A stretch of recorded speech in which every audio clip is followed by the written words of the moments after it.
2021, I began working on a mod that had an NPC which could solve portal test chambers.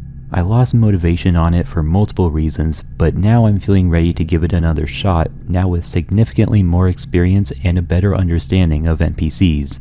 And just to be perfectly clear, this is not machine learning. Machine learning would be a terrible fit for the job. It's also not scripted. This is an actual abstract representation of how a human solves test chambers. The one caveat is that the NPC has perfect knowledge of the test chamber's mechanics and layout. There are places where we have to kind of arbitrarily move to certain spots because some chambers have triggers you have to touch to actually start them, and a human would move into these simply on account of their own curiosity. Now then, this NPC is basically a sort of parasite that attaches itself to the player and acts as it. I didn't want to make it completely separate because I didn't want to have to deal with any physics discrepancies that might exist between NPCs and players, whatever those may be. I probably could have made this a next bot instead, which is the kind of bot that multiplayer source games use, but I really have no idea how feasible that is. I also don't really feel like finding out. The NPC is only given human input to tell it to go to the elevator at the end of a test chamber. Everything between it and there is up to the NPC to figure out. To make an NPC control the player, we have it send console commands. All player input in the source engine can be represented with console commands, even mouse movement. A lot of people don't seem to know, but if you change a certain convar, these two will also magically work to allow you to look up and down as well, whereas they usually don't do anything.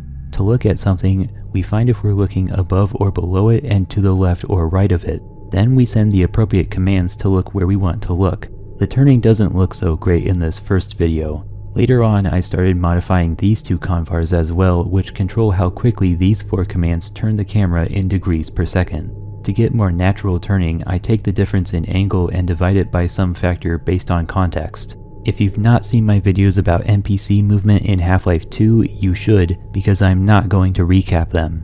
Our NPC will figure out which direction to walk in by looking at the difference between its current yaw and the yaw it would have to take to go towards its current waypoint.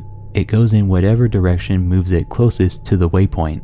Since Chell is an NPC, it needs nodes to navigate. The maps have had node graphs added to them. In order to understand that portals can aid in navigation, we monitor both portals to find the node closest to them and make an artificial link between those nodes. Also, remember zones? I had to do away with the concept because portals can take you to different zones. Once the NPC reaches the node that's closest to the portal it wants to take, we override the regular movement and force it to move towards the portal instead of the waypoint.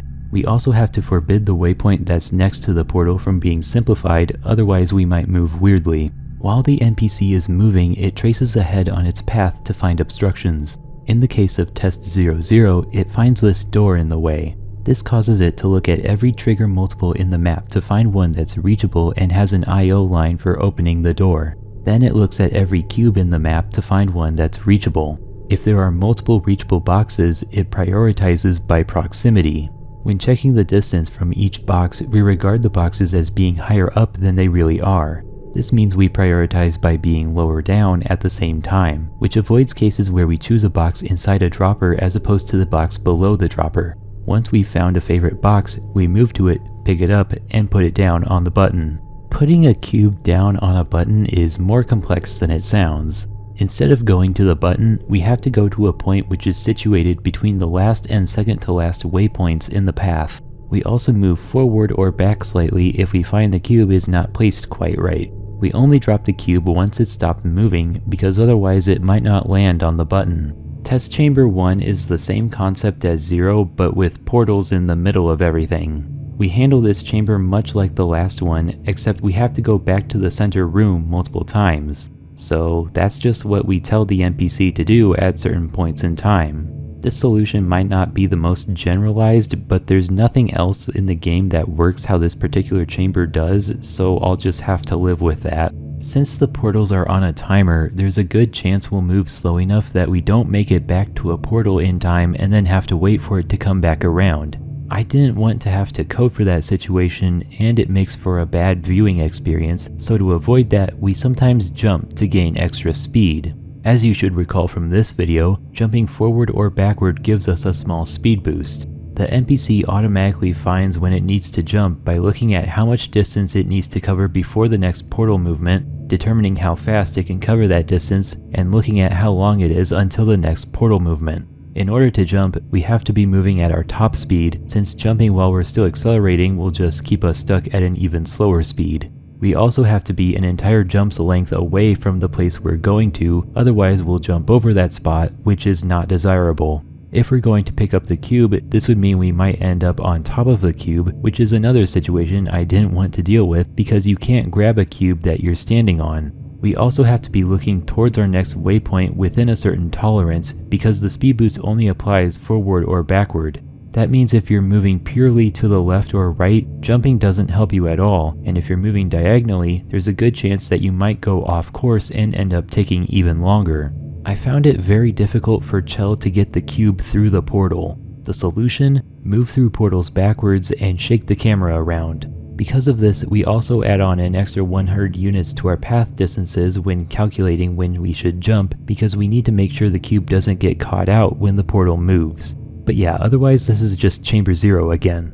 Test Chamber 2 is where things start to actually get complicated. The first thing that happens depends on where the blue portal is. If the portal is here, then we'll see a path to the end, but it will be blocked by a door which only opens by grabbing the portal gun, so then we set our sights on grabbing the portal gun. If the blue portal is anywhere else, then we'll just have to wait for it to come around, but it would be kind of ridiculous to just stand wherever waiting for it and then possibly not get there in time before it's gone again, so we'll move there ahead of time. We try to find an orange portal that has a walking path to the portal gun.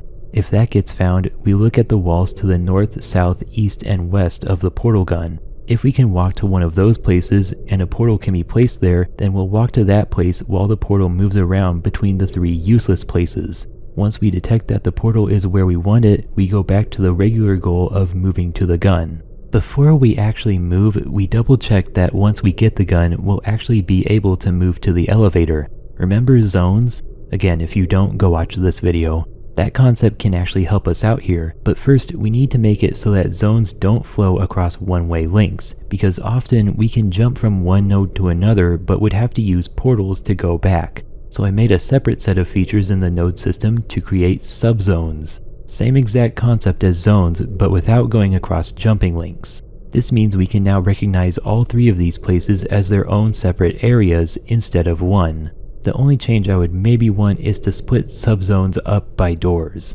If the starting position and the goal are in the same subzone, then we don't need to do anything other than walk. If the goal and the orange portal are in the same subzone, then we have to find somewhere we can place a portal so that we can teleport to the orange portal. There's a decent chance this process will change in the future, but for now, we can simply iterate on every node in the subzone of the node closest to the starting position. For every one of those nodes, we trace lines starting 64 units above the node, 64 being the height of the player's camera from the bottom of their hull, and then 100 units to the north, south, east, and west of the node. We take whatever place we find first that allows a portal to be placed there. We find a path to the node the winning trace came from, and in the last waypoint, we store some data about how we'll fire the gun once that waypoint becomes the one we're currently going to. The rest, I think, should be easy to imagine. The first 3 test chambers are the only ones that were completed before I originally dropped the project.